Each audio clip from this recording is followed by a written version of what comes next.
We've been hearing about a shortage in veterinary services right across the country, including here in Saskatchewan. It's something that the Western College of Veterinary Medicine is working to address. The Dean, Dr. Jillian Muir, joins me now from Saskatoon. Thanks for being here. Thanks very much for having me. Why do you think there is such a strain on this profession right now? Well, there's a strain on the profession because there's the causes are a bit different between urban and rural areas, but overall there's been a really increased demand for veterinary services.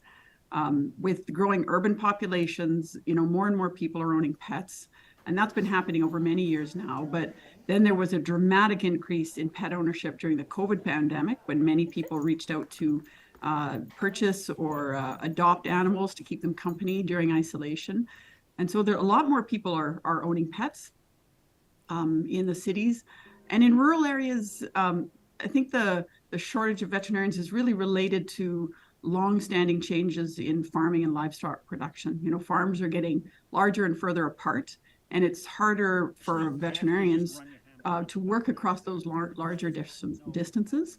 And now the overall shortage of veterinarians has really exacerbated this. So we've really basically it's a really increased demand that has led to this shortage. It's interesting because I did wonder if all those pandemic pets did have an impact.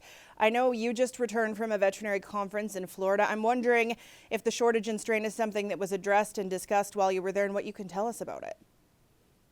Sure, it's been a hot topic across North America because the shortage is certainly North America wide, my group of deans of vet colleges, we got together to look at how we can address it by increasing our class sizes as much as we can, for example, to graduate more veterinarians. But yes, it's been a hot topic for many months now.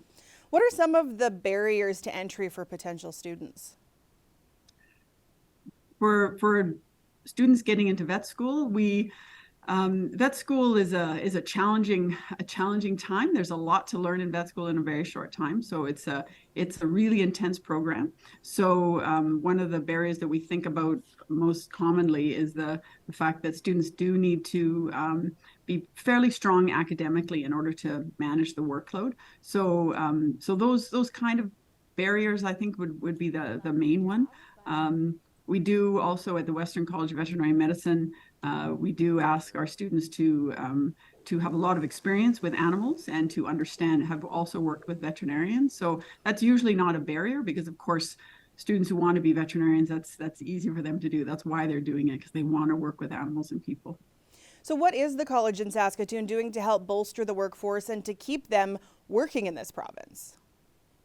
Yeah, so we're working on a number of fronts at the vet school.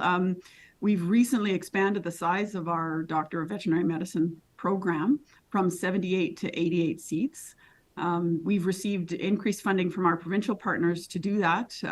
We are, as you probably know, we're Saskatchewan's vet school, we're Manitoba's vet school, and we're British Columbia's vet school. And each of those provinces have increased their support for the college.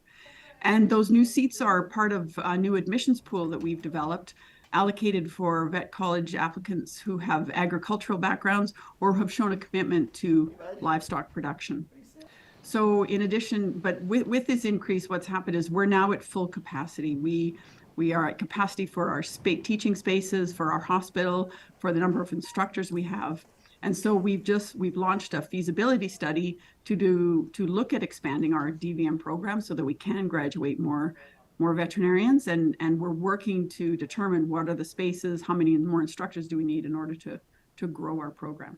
Well, thank you so much for your time, Dr. Muir. Thank you.